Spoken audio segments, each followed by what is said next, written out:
salam sejahtera untuk kita semua. Alhamdulillah, puji syukur kita panjatkan kehadirat Allah Subhanahu wa taala karena kita masih diberikan kesempatan di pada malam ini untuk mengikuti webinar dengan tema interpretasi waktu bagi kehidupan manusia. Titik 2, sebuah refleksi. Yang akan disampaikan oleh Mas Ibnu Nurul Huda. Gitu ya Mas ya? Yap. Oke. Jadi ini ceritanya tentang apa sih Mas? Mas Ibnu? Intinya di sini saya mau coba sharing tentang bagaimana sejarah manusia dalam mendefinisikan waktu, lalu apa saja sih sebenarnya jenis-jenis waktu itu dan apa saja jenis kalender dan sebagainya, seperti itu sih. Oh gitu. Ini alhamdulillah semoga ilmu yang akan disampaikan ini bermanfaat untuk kita semua ya. Amin ya rabbal alamin. Boleh langsung aja deh kalau gitu ya. Langsung aja ke inti acaranya, silakan kepada Mas Ibnu untuk memberikan webinarnya. Nanti setelah sesi Mas Ibnu ada sesi diskusi dan mungkin tanya jawab sesi diskusi ya sebelum kita akhiri ya. Oke, gitu aja. Silakan Mas Ibnu. Share screen ya.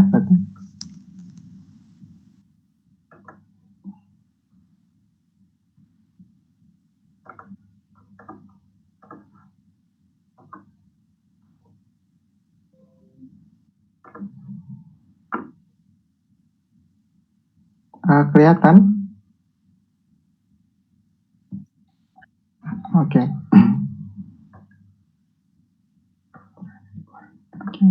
Ya. Bismillahirrahmanirrahim. Assalamualaikum warahmatullahi wabarakatuh. Suara saya terdengar jelas kan ya? Warahmatullahi wabarakatuh. Jadi jelas Mas Ibnu jelas. Oke. Ya. Alhamdulillahirabbil alamin. Syukur la ilaha illallah wa syukur anna Muhammadan abduhu wa rasuluh. Allahumma sholli ala sayyidina Muhammad wa ala ali sayyidina Muhammad. Pertama-tama saya ucapkan terima kasih banyak kepada ID Meroket yang telah mengundang saya pada kesempatan kali ini.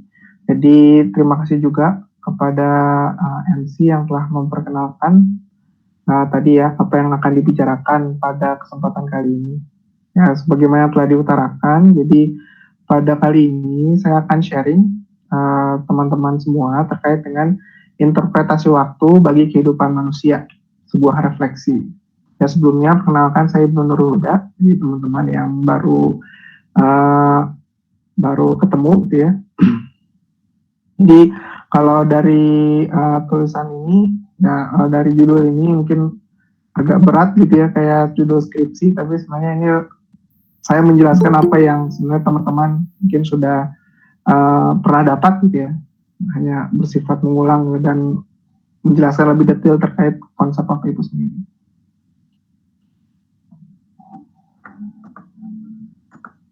Oke. Nah, jadi sebelum kita ke ranah ilmiahnya gitu ya, saya ingin mencoba menampilkan dulu satu ayat suci Al-Quran, satu surat ya dari Al-Quran, yaitu surat Al-Asr.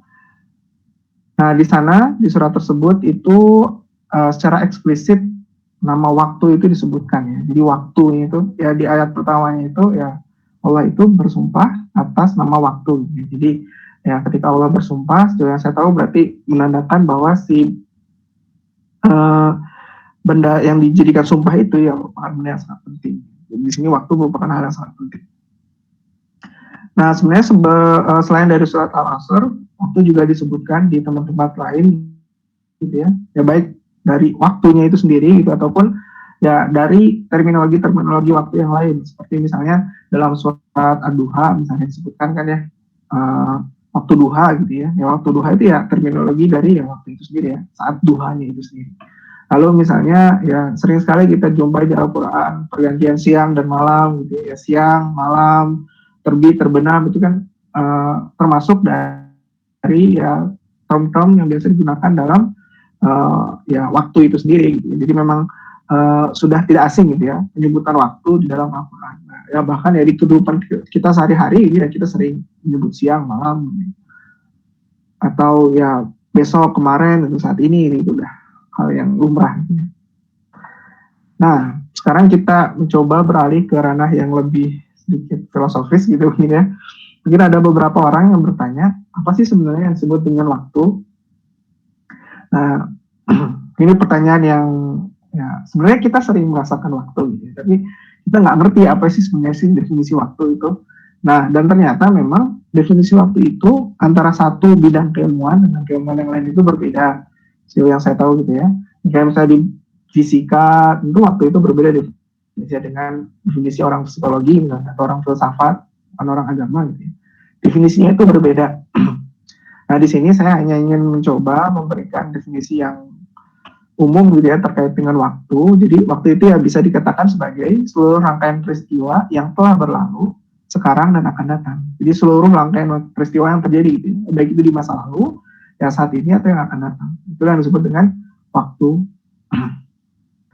Nah, ini kan definisinya sangat general ya waktu itu. Nah, manusia gitu ya, bahkan apalagi sekarang gitu di era modern itu memerlukan rangkaian peristiwa tersebut tuh perlu diketahui dengan yang lebih akurat lagi atau secara lebih pasti lagi gitu ya. Maksudnya seperti apa? Misalnya seperti ini. Acara ini aja. Misalnya ID Meroket itu kan jelas ya harinya ada gitu. Oh, harinya hari Jumat, jamnya ada jam 19.30. Nah, itu kan sudah semakin apa ya? Kan kita nggak bicara misalnya ketika dipublikasi misalnya seminar ID Meroket waktu yang akan datang. Definisi sangat general kan, kapan yang akan datang, banyak banget. Nah, kita butuh lebih spesifik lagi. Nah, maka dari itulah nanti kita mengenal istilah detik, menit, jam, hari, bulan, tahun. Nah, karena memang kita butuh sesuatu itu agar kita bisa lebih mempermudah ya, hidup kita itu sendiri, gitu. Apalagi di zaman modern sekarang. Ya, coba bisa teman-teman bayangkan gimana kalau konsep hari, detik, ya hari sama jam saya nggak ada gitu. Kan susah sekali kita kan ya ingin saya membuat janji atau yang mengadakan acara itu sangat susah ya. Ya, harus ada konsep-konsep seperti itu agar kita bisa hidup dengan lebih mudah. Nah, lalu pertanyaan selanjutnya, bagaimana waktu didefinisikan? Jadi maksudnya bagaimana cara waktu itu ya ditentukan gitu ya. Nah, di waktu ditentukan atau didefinisikan dari pergerakan benda yang berulang dan konstan. Nah, maksudnya apa? Misalnya ketika kita misalnya ini nggak ada, ini kita anggap nggak ada konsep menit, jam gitu ya, hari gitu. Gimana cara kita menentukan misalnya kita tuh sekarang tuh lagi di posisi waktu yang mana gitu? Ya kan paling simpelnya kita lihat langit ya, kita lihat matahari, bulan, gitu ya, lihat matahari misalnya. Matahari itu kan bergerak dan bergeraknya itu kan ya cenderung ya, apalagi di ekuator ya konstan gitu ya. Ya seperti itu. Terus selain itu dia berulang gitu ya kan. Misalnya besok ya insya Allah kalau Allah menghendaki kita ketemu lagi misalnya pagi, terus ketemu lagi sore gitu ya, terus pagi lagi, terus bertahan seperti itu. Jadi berulang. Nah, karena berulang dan konstan itu ya kita bisa menjadikan matahari, bulan gitu ya sebagai ya benda yang digunakan untuk mendefinisikan waktu atau mengukur waktu itu sendiri. Nah, karena dia sifatnya berulang dan konstan. Ya nggak cuma matahari dan bulan ya. Nanti kita akan lihat ke depannya ya di slide-slide selanjutnya tidak hanya matahari dan bulan, tapi benda-benda lain. Tapi yang punya ya sifat keberulangan dan konstan itu sendiri. Jadi terus gitu ya berulang. Nah, saya ingin mengutip juga di Al-Quran itu surat Az-Zumar ayat 5. Di sini disebutkan bahwa dia menciptakan langit dan bumi dengan tujuan yang benar. Dia menutupkan malam atas siang dan menutupkan siang atas malam dan menundukkan matahari dan bulan masing-masing berjalan menurut waktu yang ditentukan. Ingatlah dialah yang maha perkasa lagi maha pengampun. Nah, di sini saya ingin menggarisbawahi yang dia menutup malam atas siang dan menutupkan siang atas malam dan menundukkan matahari dan bulan masing-masing berjalan menurut waktu yang ditentukan. Ini masing-masing berjalan menurut waktu yang ditentukan. Jadi sifatnya itu ya sudah ada kadarnya gitu ya dari Allah bahwa ya matahari, benda-benda langit gitu ya sifatnya ya seperti itu gitu. Ya konstan terus menjadi. Kalau kita ngelihat dari bumi ya, lihat benda langit itu seperti mengelilingi bumi.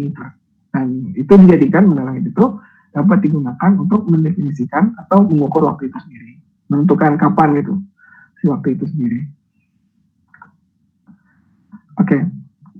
Jadi ya saya tekankan lagi bahwa waktu itu dapat didefinisikan atau diukur berdasarkan pergerakan benda langit atau rotasi bumi gitu ya.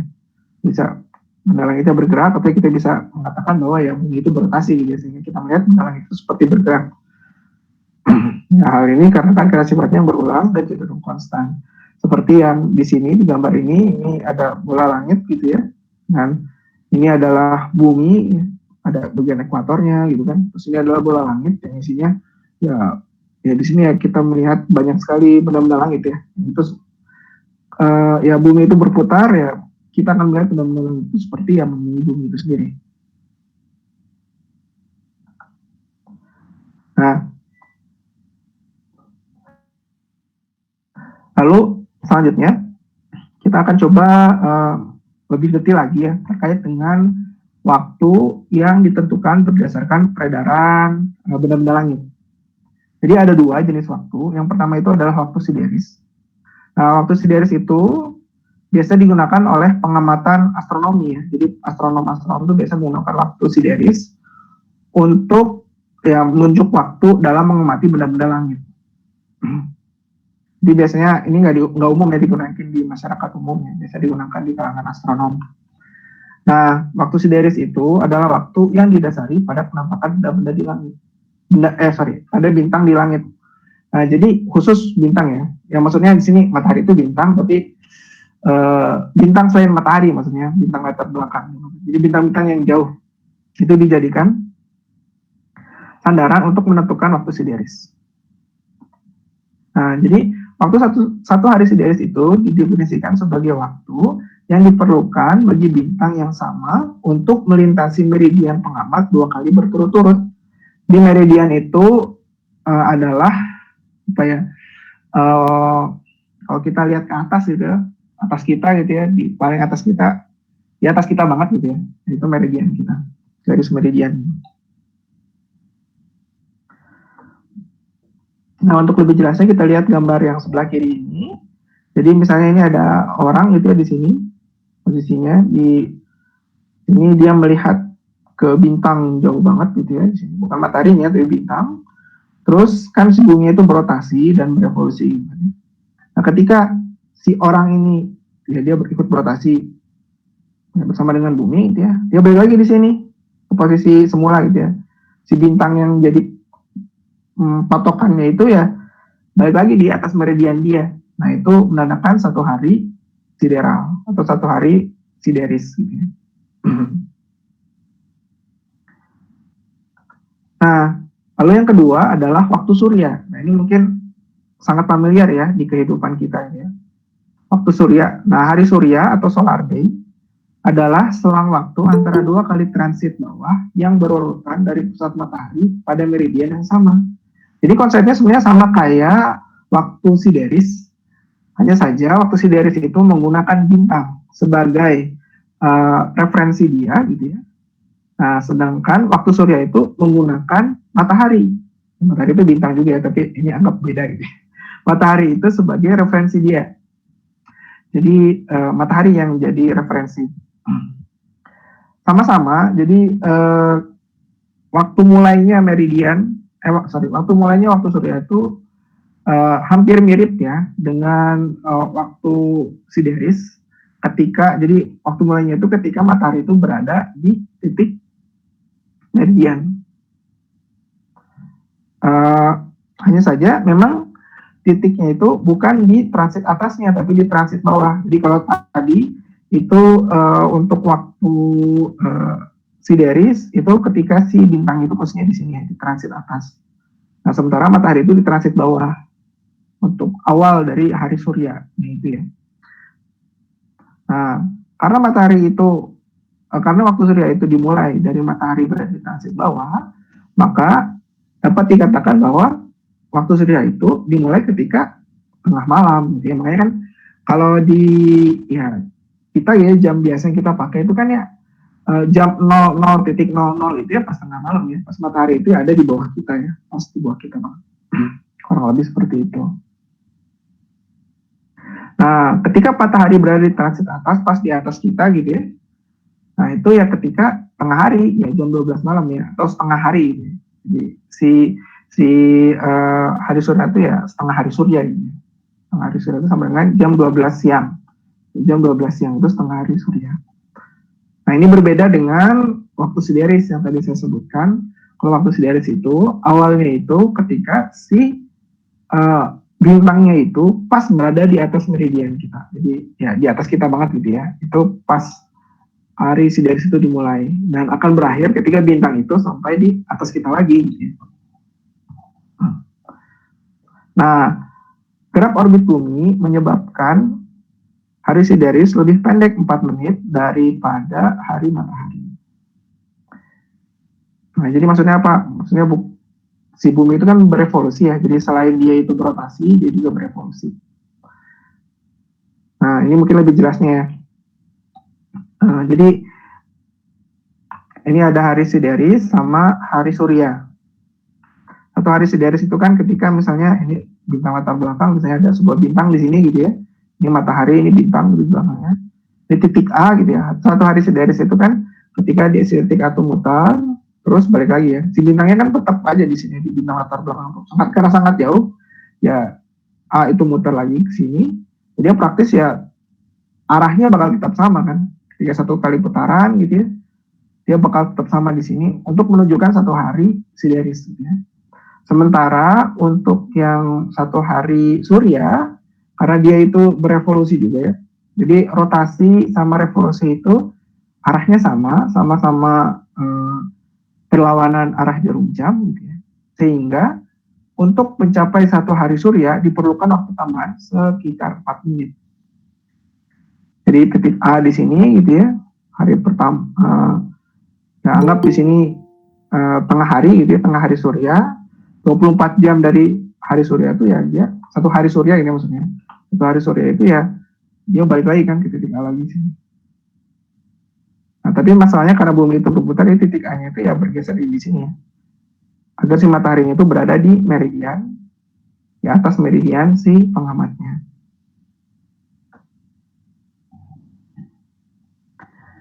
Nah,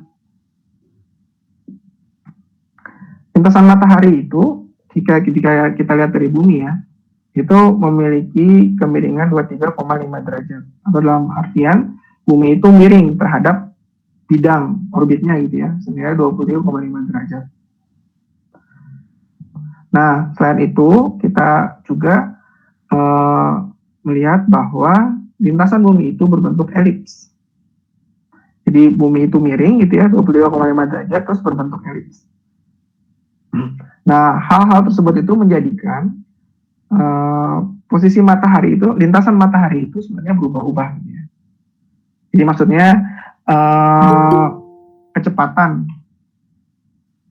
kecepatan rotasi bumi itu berubah-ubah gitu ya. Karena efek dari eksentrisitas sama eksentrisitas sama obliquity atau kemiringan gitu ya. Jadi rotasi bumi berubah-ubah, terus juga si kecepatan bumi pun berubah-ubah, kecepatan revolusinya. Kecepatan mengelilingi mataharinya pun berubah-ubah. Nah, dari sini menghasilkan bahwa hari surya itu nggak tetap. Jadi kalau kita kan selalu ya di jam itu kan satu hari itu 24 jam ya. Ya kayak di jam-jam HP atau ya itu kan 24 jam gitu ya. Jadi sebenarnya kalau yang aslinya gitu ya hari surya yang biasa kita pakai itu sebenarnya itu kalau misalnya mau yang aslinya itu nggak 24 jam banget gitu. Kayak misalnya efek dari eksentrisitas ini menjadikan hari surya ini kadang-kadang dia lebih apa ya lebih cepat ya, lebih cepat dari hari rata-ratanya gitu ya. Rata-rata dari hari surya itu 24 jam yang biasa kita pakai. Tapi karena itu ada efek eksentrisitas, jadi yang sebenarnya itu semua kadang-kadang lebih cepat, kadang-kadang lebih lambat. Terus efek dari kemiringan juga sama, kadang-kadang dia itu lebih cepat, terus lebih lambat, lebih cepat lagi, lebih lambat lagi. Nah, ketika kita kombinasikan efek dari eksentrisitas sama kemiringan yang menghasilkan kurva ini. Kadang-kadang dia lebih cepat 15 menit gitu ya, kadang-kadang lebih lambat. Jadi nggak pas 24 jam banget. Nah, yang biasa kita pakai sebenarnya bukan hari surya banget ya. Jadi bukan posisi matahari banget. Yang saat ini ya kita pakai itu adalah hari surya rata-rata atau solar mean time. Jadi waktu rata-rata ya dari posisi matahari gitu ya, berputar mengelilingi bumi ketika dilihat dari bumi ya, atau ya rotasi bumi rata-rata gitu ya, bisa dikatakan seperti itu. Dan itu satu hari surya rata-rata itu bernilai 24 jam. Itu yang biasa kita pakai ya. Di jam gitu ya, di jam HP, di jam laptop, di jam tangan gitu. Ya, 24 jam itu. Nah, ketika kita mengamati di Greenwich itu kota di Inggris gitu ya. Mengamati hari surya gitu ya di Greenwich, terus kita mengambil rata-ratanya. Jadi hari surya rata-rata di kota Greenwich gitu, akan ada konsep yang dinamakan Greenwich Mean Time atau GMT. Nah, GMT inilah konsep yang sering dipakai untuk menentukan waktu di seluruh bumi gitu ya, untuk jadi referensi waktu ya di seluruh bumi. Kayak kita kan kalau di Indonesia, ya saya misalnya di bagian barat gitu, kan WIB itu kan GMT plus 7. Jadi GMT itu misalnya sekarang jam berapa? Sekarang misalnya jam 8. Jam 8. Nah berarti kalau di Greenwich sekarang itu kan berarti ya 20 kurang 7 berapa? 13 ya, berarti jam 1. Masih jam 1 siang. Jam 1 siang di Greenwich gitu kan. Nah, di WITA juga sama kan ya, tinggal GMT plus 8, kalau WIT berarti GMT plus 9 gitu kan. Jadi GMT itu menjadi acuan dalam penentuan waktu. Nah, ini adalah zona waktu, contoh ya zona waktu ya pembagian waktu ya. Ini WIB, terus ini WITA, ini WIT gitu ya. Nah, sebenarnya ini adalah GMT plus 0 atau ya Greenwich Mean Time di sini si acuannya. Okay. Nah, tadi kita berbicara tentang benda langit ya. Jadi benda langit itu dijadikan sebagai referensi dari penentuan waktu ya.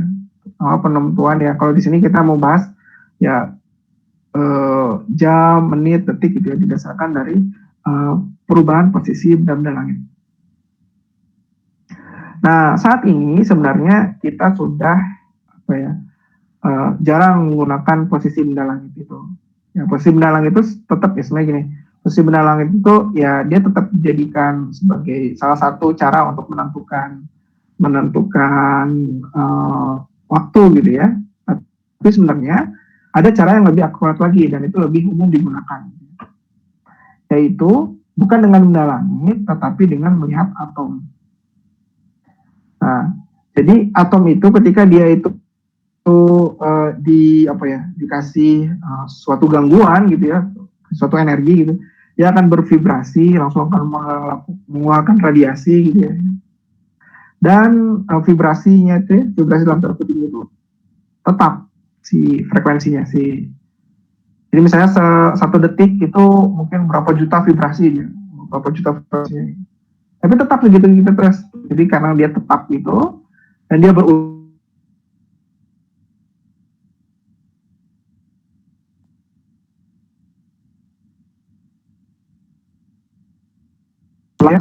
tetap seperti itu, makanya dari waktu itu sendiri.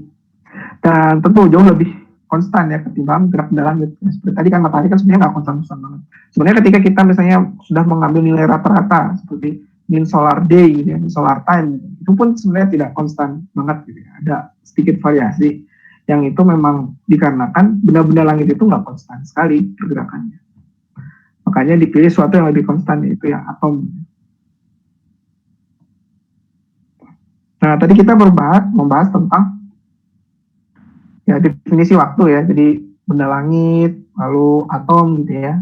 Nah, lalu bagaimana cara kita menentukan waktu itu sendiri secara lebih teknis lagi gitu ya. Nah, kalau kita biasanya lihat gitu waktu itu kan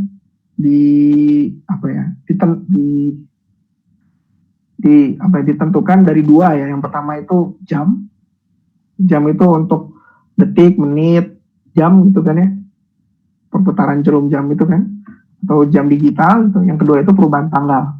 Ya tanggal kita punya kalender gitu kan, oh, sekarang tanggal berapa, hari apa gitu kan. Ya dua itu yang biasanya jadikan patokan, jam dan tanggal. Nah, pertama kita akan bahas tentang jam dulu. Jadi saat dahulu kala gitu ya, waktu masyarakat primitif ya. Nah, masyarakat primitif itu kan tidak sekompleks sekarang ya. Nah, kita sekarang kan misalnya butuh naik pesawat, misalnya butuh gadget gitu kan. Dulu mah tidak ada seperti itu. Dia hanya ya, waktu itu ya hanya berguna untuk ya menentukan lapar, haus, istirahat, kerja gitu kan. Itu jadi sangat simpel. Gitu. Nah, oleh karena itu belum dibutuhkan alat-alat yang canggih seperti misalnya ya jam tangan gitu atau handphone. Gitu. Dia hanya melihat ya pergerakan benda-benda langit aja udah cukup. Itu waktu yang sudah cukup baik ya buat mereka gitu ya. Nah, penentuan waktu juga bisa juga menggunakan misalnya zaman dulu ya dengan lilin. Nah, lilin itu biasanya digunakan di Cina dulu gitu ya. Jadi ini contohnya penggunaan lilin untuk menentukan waktu yang lebih spesifik, ya lebih apa ya misalnya. Kalau matahari itu kan ya hanya dia pergerakan matahari ya. Kalau lilin itu kan ya bisa lebih spesifik, ketinggian lilinnya bisa benar-benar diukur gitu ya. Nah, jadi konsepnya si lilinnya punya ketinggian tertentu gitu, terus nanti dinyalain, nanti kan si lilin itu bakal berkurang kan ya. Nah, nanti kita bisa melihat, oh berkurangnya udah berapa banyak gitu ya. Nah, itu menentukan, oh sekarang tuh waktunya kapan, udah berapa lama sih kita melalui waktu dari si lilin pertama dinyalakan. Nah, selain lilin ada juga air misalnya, terus pasir gitu ya. Jam pasir mungkin lebih umum kita dapati gitu ya.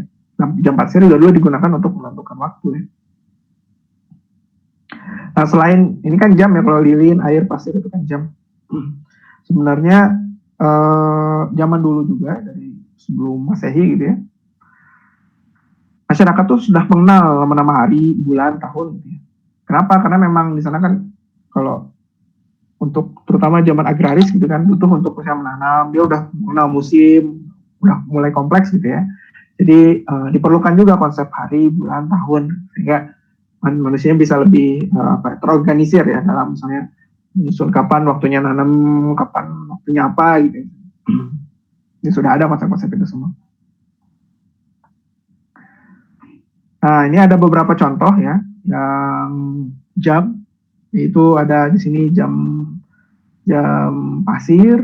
Mungkin teman-teman ya pernah lihat ya jam pasir bentuknya seperti ini, khas gitu ya seperti ini. Terus jam air, jadi si airnya itu saya di sini diisi sampai penuh, terus nanti airnya itu jatuh ke bawahnya, terus nanti lihat ketinggiannya gitu ya. Jadi, seperti itu konsepnya jam air, salah satu konsepnya ya. Terus selanjutnya ini ada jam matahari gitu ya. Ini jam matahari pertama biasanya di Mesir gitu. Jadi konsepnya nanti ada tongkat di sini ya. Tongkatnya itu dikasih ya ditaruh di yang ada sinar mataharinya gitu ya. Yang di padang luas itu nanti sinar mataharinya akan menunjukkan di garis mana dia berada gitu. Nah, di sini kita lihat garisnya ada 1, 2, 3, 4, 5, 6, 7, 8, 9, 10, 11, 12 ya. Jadi sebenarnya di sini tuh ya kita bisa udah tahu ya konsep jam itu seperti apa, yang jam 1, jam 2, jam 3, jam 4. Jadi di zaman Mesir kuno ya. Nah, di antara ketiga jam ini mana sih yang paling akurat sebenarnya? Ya paling akurat tentu jam matahari ya. Karena jam matahari itu ya acuannya lebih konstan ya ketimbang misalnya pasir, air gitu kan ada gangguan dikit bisa jadi dia nggak terlalu akurat gitu ya. Kalau matahari itu kan ya susah gangguannya, paling dia ada ya sedikit variasi, tapi ya variasinya dalam waktu yang nggak secepat misalnya jam pasir atau jam air ya. Jadi yang paling akurat ya jam matahari ketimbang dua jam yang lain ini. Nah, sebagaimana yang telah saya sebutkan tadi, jadi bangsa Mesir kuno itu di sini kan ada 12 garis. Jadi sudah dibagi tuh hari itu, karena Mesir itu kan tidak terlalu jauh dari ekuator, jadi ya bisa dibagi lah, siang itu 12 jam, terus malam 12 jam. Jadi konsep jam itu sudah ada di sana, tapi seingat saya belum ada konsep menit sama detik, jadi baru sampai butuh jam, dia udah tahu 1 jam, 2 jam, 3. Nah, lalu di sana juga ya mulai mengenal bahwa matahari bergerak suhu 24 jam, 1990 derajat ya. Jadi ya setelah dia terbenam, dia tuh bergeraknya sama kayak, ya dia bakal muncul lagi gitu nanti besoknya, terus seperti itu. Nah, terlihat dari memanjang dan memendeknya bayangan matahari terhadap sebuah tongkat ya tadi ya. Jadi si tongkatnya tuh kalau misalnya dia nggak ada bayangannya berarti kan dia ada di atasnya. Kalau misalnya panjang berarti paling panjang itu berarti dia waktu pas sore gitu ya, atau pas pagi ya. Bayangannya paling panjang seperti itu. Nah ini karena Mesir itu kan adanya di dekat ekuator, jadi ketika dia pakai matahari ya oke-oke aja ya. Jadi kalau misalnya subtropis misalnya baik itu di Amerika, di Eropa atau di Australia gitu ya, pakai matahari itu kan kurang apa ya, mungkin waktu siangnya nggak akan pas 12 jam terus setiap tahun ya, pasti berubah-ubah, waktu malamnya juga berubah-ubah ya, karena ada ya di gambar di kanan ini ya, jadi ada konsep summer solstice atau June solstice, ada winter solstice atau December solstice ya. Jadi ini untuk pengamat di wilayah di bagian utara bumi. Jadi ketika summer solstice atau June solstice itu matahari lebih panjang lintasannya ketika siang hari, malam harinya lebih pendek. Nah, berarti dalam artian ya waktu siangnya lebih panjang ketimbang waktu malamnya.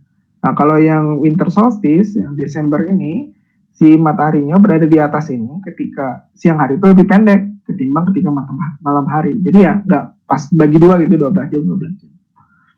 Jadi ya konsep jam matahari itu ya paling idealnya ya ada di daerah ekuator gitu ya. Masuk di Indonesia sendiri Maya, kita juga sudah mulai mengenal ya sebenarnya dari zaman dulu ya jam matahari itu, karena memang benar-benar berguna kalau di sini. Nah, itu zaman apa ya? Zaman sebelum Masehi ya. Nah, kita langsung loncat di zaman tahun ya abad ke-14 gitu, jadi sangat jauh sekali lompatannya, tapi di sini era yang benar-benar apa ya, mengubah manusia persepsinya gitu ya terhadap waktu. Jadi dia tidak memanfaatkan ya, matahari lagi di sini, tapi sudah memanfaatkan ya mekanik gitu ya. Jadi ditemukannya gerigi waktu itu kan ya. Jadi di sana mulai merancang sebuah mesin gitu ya, mesin yang itu dia bisa bergerak secara otomatis untuk menentukan jam berapa sih sekarang dengan lebih presisi lagi. Nah, jadi prinsip dari jam mekanik itu ya ditentukan dari gerak gerigi pada alat penggerak jam. Nah, terdapat sebuah beban pada jarum untuk mengatur frekuensi pergerakan jarum jam. Terdapat sebuah beban pada jam ya untuk mengatur frekuensi pergerakan jarum jam. Jadi ada bebannya gitu ya. Contohnya misalnya ya jam pendulum di sini ya, kan jam pendulum di sini dia nggak pakai listrik ya. Jadi dengan ada pendulum yang dijadikan sebagai fungsinya itu seperti beban gitu ya di jam tersebut. Pendulumnya digerakin gitu dengan memberikan energi tertentu, dia akan bergerak terus gitu kan dengan frekuensi ya, dengan periode yang tetap. Ya gerak jarum jam juga akan menyesuaikan dengan si gerak pendulum tersebut. Misalnya setiap pendulum itu satu periode gitu ya pergerakannya, si jarum jamnya itu bergerak 1 kali 1 detik misalnya. Jadi memang di sini masih belum ada penggunaan listrik ya, jadi memang hanya berdasarkan ya prinsip mekanika gitu. Ya sudah bisa menghasilkan jam yang itu ya tentu lebih akurat memang jam matahari. Jadi di sini bahkan sudah ada konsep menit detik gitu ya. Itu sangat akurat. Nah, lalu ya di zaman sekarang yang masih kita pakai itu era quartz. Di quartz ini biasanya dipakai untuk jam-jam ya jam dinding ya terutama, atau jam tangan. Nah, jadi quartz itu atau kuarsa mungkin kita umum ya waktu apa ya kita sekolah kan dengan batu kuarsa. Batu kuarsa itu adalah ya mineral, jenis mineral, dan banyak sekali ditemukan di kerak bumi. Jadi bisa dimanfaatkan untuk pembuatan jam. Nah, kalau misalnya lihat di sini, ini salah satu contoh jam dinding ya di teman-teman mungkin di rumahnya gitu. Pasti jam dinding itu ada tulisan quartz ya rata-rata. Kebanyakan ya, karena memang menggunakan quartz itu ya. Karena quartz itu standar yang sangat baik lah ya untuk dibuat jam gitu ya. Nah, bagaimana cara quartz itu digunakan untuk membuat jam? Jadi quartz itu ya mineral gitu ya. Ketika kita tentu mineralnya nggak segede ini kan, gede banget ya mineralnya. Mineralnya kita potong-potong kecil jadi kecil banget, terus masukin ke mesin si jamnya itu, terus dialiri listrik. Ketika mineralnya itu dialiri listrik, si quartz itu dialiri listrik, itu akan bervibrasi, akan bergetar gitu ya. Nah, frekuensi getarannya itu tuh konstan. Jadi misalnya 1 detik itu 30.000 kali getaran, bolak-balik gitu ya, bergetar terus. Nah, jadi kan ketika geraknya itu konstan, berarti kita bisa menggunakan quartz itu untuk menentukan ya waktu gitu ya, atau menjalankan jarum jam. Jadi misalnya setelah 30.000 kali getaran, si jarum jamnya itu, si jarum detiknya itu akan bergerak 1 detik. 30.000 putaran lagi, 30.000 getaran lagi gitu ya, 30.000 kali getaran lagi, si jarum jamnya itu gerak lagi 1 detik, terus aja. Nah, dan itu sifatnya konstan ya, selama dialiri arus listrik. Jadi ya, dengan baterai misalnya di sini ya. Jadi ya dengan seperti itu ya bisa digunakan sebagai jam, dan quartz itu sangat murah ya harganya. Jadi ya jam yang kita beli pun tidak terlalu mahal kan, meskipun dia menggunakan quartz itu.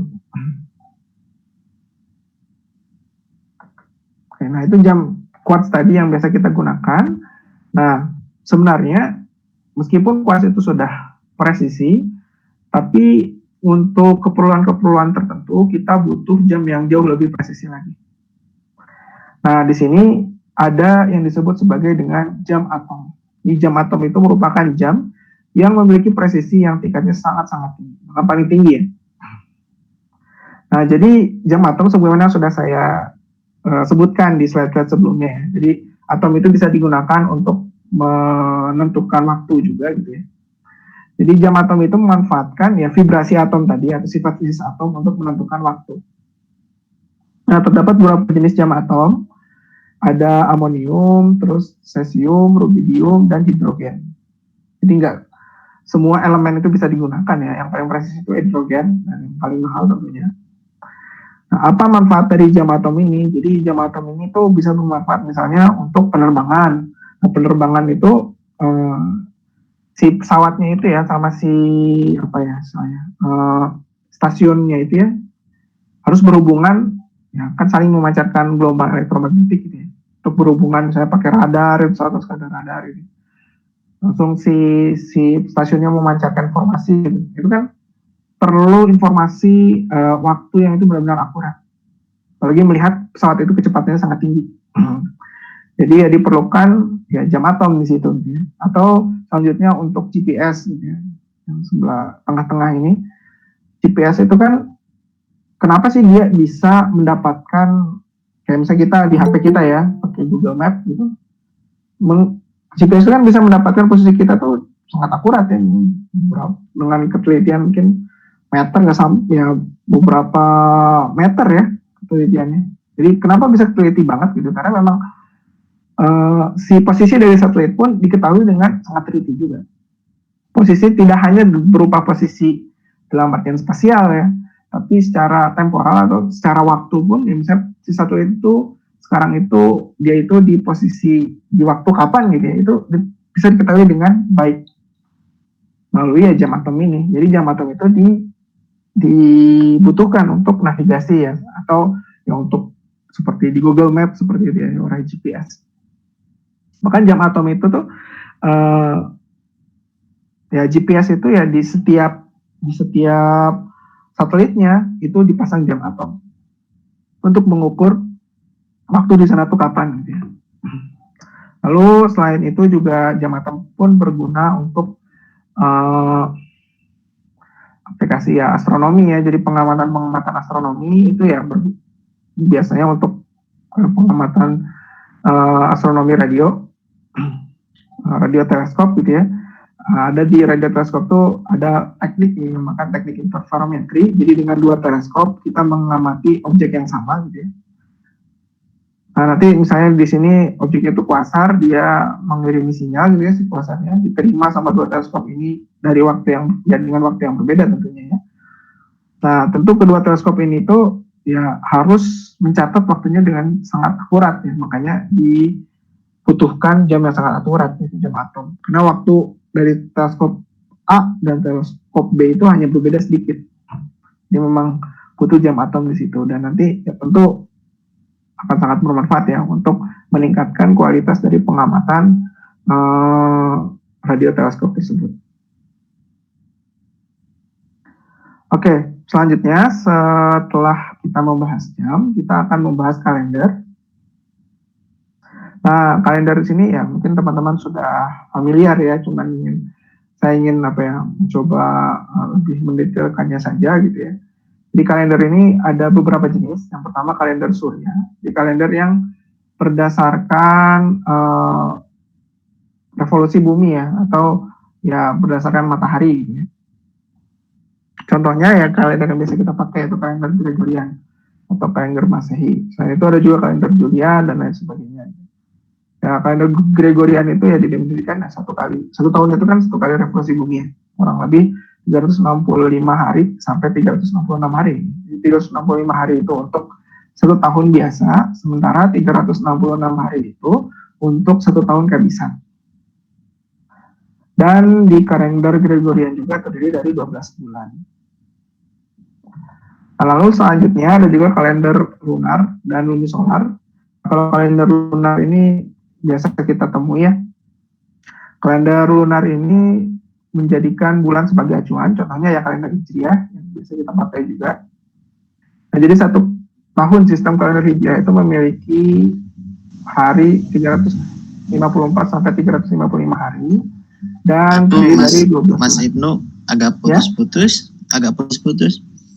Oh iya, dari yang mana tadi putus-putusnya? Halo?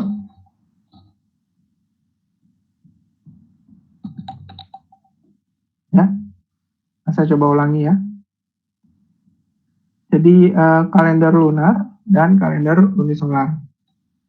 Nah, kalender lunar ini sudah umum di kita juga sering dipakai. Ya, salah satunya contohnya itu adalah kalender Hijriah. Nah, jadi satu tahun sistem kalender Hijriah itu yang memiliki 354 sampai 355 hari dan juga terdiri dari 12 bulan. Nah, satu bulan Hijriah itu sama dengan satu periode sinodis bulan. Jadi kalau kalender Hijriah itu ditentukan dari penentuan hilal ya, atau bulan baru. Ini bulan baru ini awal kalender Hijriah, bulan kalender Hijriah ya. Lalu ketika si bulan itu mengelilingi bumi satu kali gitu ya, balik lagi ke posisi awalnya, nah itu sejajar dengan bumi dan matahari. Nah, itu dinamakan satu bulan. Nah, makanya satu bulan Hijriah itu sebenarnya sekitar 29 hari, 12 jam, 44 menit. Nah, tapi biasanya dibulatkan antara 29 atau 30 hari. Nah, selain kalender lunar atau kalender yang berdasarkan bulan, terdapat juga kalender lunisolar. Nah, kalender lunisolar itu digabung ya berdasarkan bulan dan matahari. Dan ini lebih kompleks lagi. Jadi sebenarnya prinsipnya mirip seperti kalender lunar, gitu ya. Jadi berdasarkan periode sinodis bulan, tapi dikoreksi berdasarkan posisi bumi terhadap matahari. Tidak ada koreksi tersendiri. Nah, contohnya itu kalender Yahudi, kalender Cina, atau kalender Arab pra-Islam juga. Beberapa menggunakan kalender lunisolar. Seperti itu. Oke, terima kasih. Begitu saja dari saya. Mudah-mudahan tidak membosankan. Tidak masalah, alhamdulillah ya. Alhamdulillah. Jadi saya jadi ingat nih Mas, waktu dulu itu saya menentukan waktu itu dengan menggunakan berita di TV. Oke. Berita di TV ya. Jadi waktu tahun berapa ya, 2004 atau 2005 gitu, waktu masih kecil lah kita. Waktu itu jamnya mati, tapi lihatnya jam 4 tapi katanya kok udah maghrib gitu kan. Ya udah buka berita lah, ya jam segini, ya udah kita naik manjat lalu benerin. Oke. Jadi Ya bisa maaf jadi saya salah satu cara. guyon-guyonan aja ini. Jadi tidak konstan Iya, beritanya. tapi emang tidak konstan ya. Alhamdulillah ya. Oke, terima kasih ya Mas Ibnu, ini udah pembicaraan dari slide dari Al-Asr sampai kalender ya. Mungkin kita buka dulu sesi tanya jawabnya dulu ya. Mungkin ada yang mau bertanya nih, silakan. Langsung aja ya bertanya, langsung aja buka mic-nya, langsung bertanya, silakan. Ada dari Hansa. Sebentar. Ada yang bertanya nih, Mas. Mengenai definisi waktu, apakah waktu itu line atau circle? Terima kasih. Line atau circle, bahkan saya nggak ngerti Mas, gimana Mas? Circle itu maksudnya berulang gitu ya? Atau berulang ya, atau jalan terus gitu maksudnya ya? Begitu ya Mas, Mbak Hansa?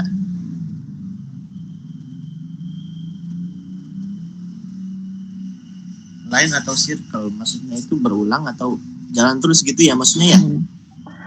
Yang pasti sih kalau yang kita rasakan ya, waktu itu kan pasti nggak bisa berulang ya. Maksudnya kayak semacam nggak bisa berulang ya. Ketika kita misalnya melakukan sesuatu, itu nggak bisa diulangin lagi. Nggak tahu nanti kalau misalnya ada mesin waktu ya, cuma jauh yang saya tahu sekarang gitu ya. Dari teknologi sekarang, waktu itu nggak bisa diulang. Jadi ya dia sifatnya line ya, gitu, terus maju gitu. Kayak yang maksudnya berulang tuh mungkin lebih karena jam ya. Kalau jam itu ya dia sifatnya circle ya, jadi jam 00 dan nanti balik lagi jam 00 lagi terus gitu. Atau misalnya apa istilahnya minggu gitu ya, Senin ya balik lagi ke Senin, itu berulang. Tapi waktunya sendiri ya itu dia maju terus. Jadi yang nggak bisa balik gitu ya.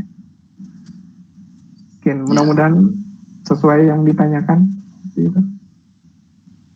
Gimana tuh Mbak Hansa, apakah menjawab itu? Atau kurang? Atau gimana?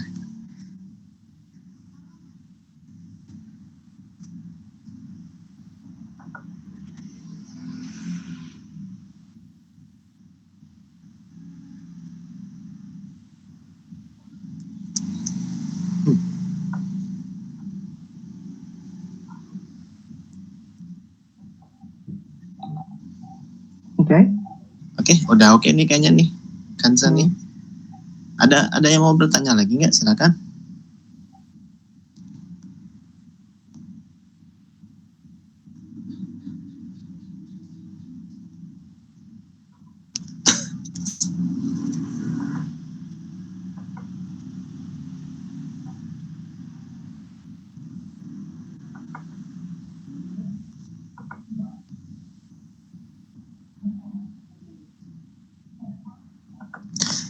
Tapi saya menarik tadi ada sesuatu yang tertarik nih Mas. Jadi waktu itu memang harus konstan ya? Oh maksudnya penentuan alat ya, referensi waktu ya, kayak semacam maksud konstan di sini tuh kayak misalnya kita bicara masalah frekuensi ya, jadi frekuensi misalnya waktu lama ya, lama matahari atau lama bumi berotasi gitu ya. Lama bumi berotasi itu kan kurang lebih 24 jam. Bisa dikatakan ya itu cukup konstan lah. Jadi karena dia itu cukup konstan, maka bisa dijadikan kendaraan untuk menentukan waktu. Nah, kalau misalnya atom itu kan vibrasinya, kalau tadi yang saya jelaskan, itu kan dia sangat konstan gitu kan. Makanya atom itu bisa ditentukan, ya bisa digunakan untuk dijadikan standar penentuan waktu juga. Misalnya konstan itu diperlukan karena memang dia jadikan standar gitu ya. Jadi kayak lamanya itu terus aja segitu. Kalau lamanya itu konstan kan jadi lebih mudah kita untuk mengukur. ya kan? Misalnya kalau misalnya lama rotasi bumi itu berubah-ubah, ya kadang-kadang 30 jam, kadang-kadang misalnya 10 jam, misalnya satu periode rotasi bumi itu ya. Kalau misalnya nggak terlalu konstan, kita kan susah menentukan misalnya kita tuh sekarang tuh jam berapa ya. Tapi kalau misalnya konstan, lama satu periode rotasi bumi itu, ya kita menentukan jamnya itu kan lebih mudah ya, karena jamnya itu 1 jam tuh segitu gitu lamanya, segitu terus, ya kan? Kalau maksudnya gitu sih konstan itu.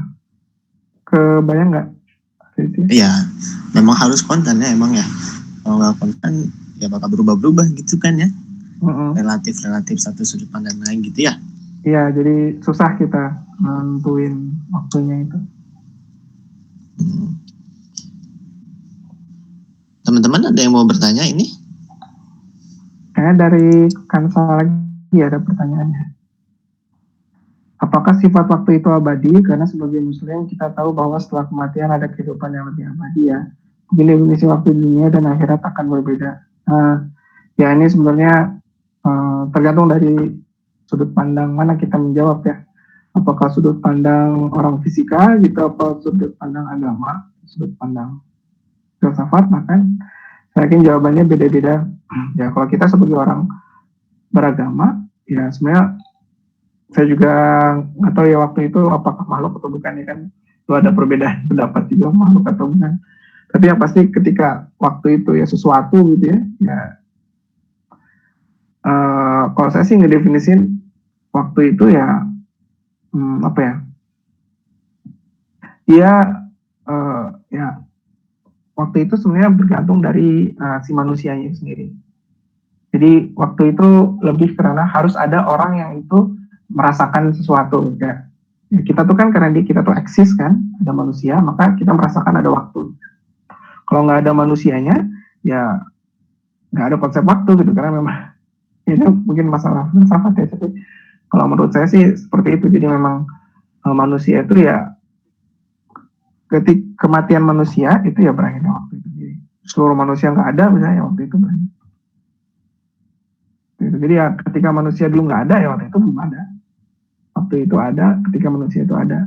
Itu waktu dari definisi filsafat gitu ya. Tapi kalau misalnya definisi fisika ya mungkin beda lagi ya, waktu nol itu ketika Big Bang ya. Dan berakhirnya itu ya ketika si ruang waktu itu nggak ada gitu ya. Nggak ada lagi.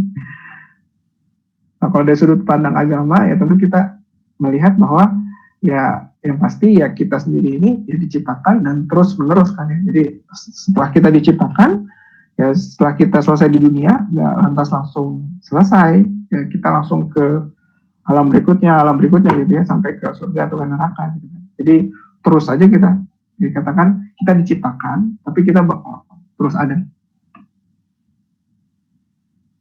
Allah alam seperti itu. Gitu. Oh iya, silakan tuh. Waktu itu makhluk bukan, Kak? Makhluk bukan ya. Saya nggak berani jawab ya. Nggak tahu makhluk karena nggak tahu juga saya. Itu kayaknya harus nanya ke mungkin ahli teologi agama ya. Kalau dari pendapat Mas Ibnu aja deh, makhluk bukan gitu. Kalau saya sih ya ciptaan Allah yang pasti ya. Jadi bisa disebut sebagai makhluk. Ya, tapi dia tentu modelnya tidak sama seperti manusia ya. Allah alam seperti itu. Allah alam ya. Oke, Kak, terima kasih. Oke, ada pertanyaan lagi, silakan. Ini maaf ini moderatornya putus-putus sinyalnya ya, kurang bagus. Mungkin ada yang mau bertanya, silakan.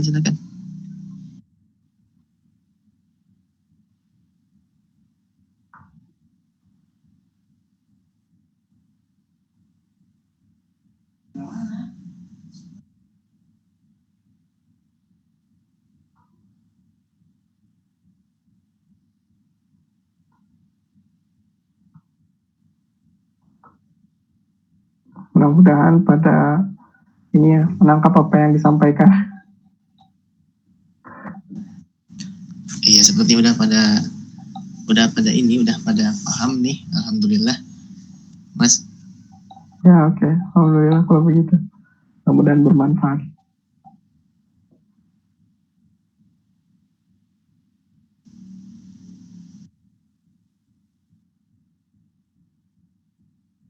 Ada pertanyaan? Saya hitung dari 5 ya. 5, 4, 3, 2, 1. Oke, kalau gitu sesi pertanyaan ditutup ya. Kalau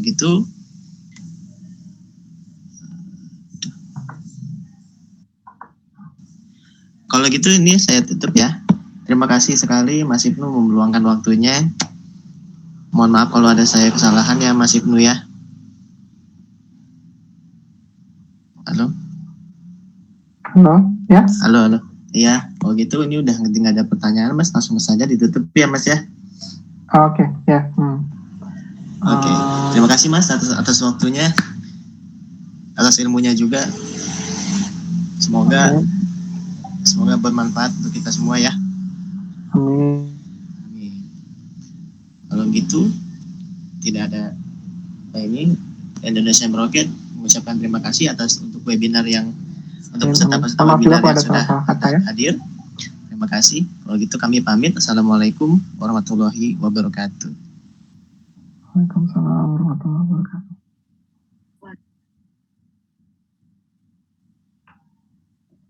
Terima kasih ya semuanya. Iya Mas. Mantap.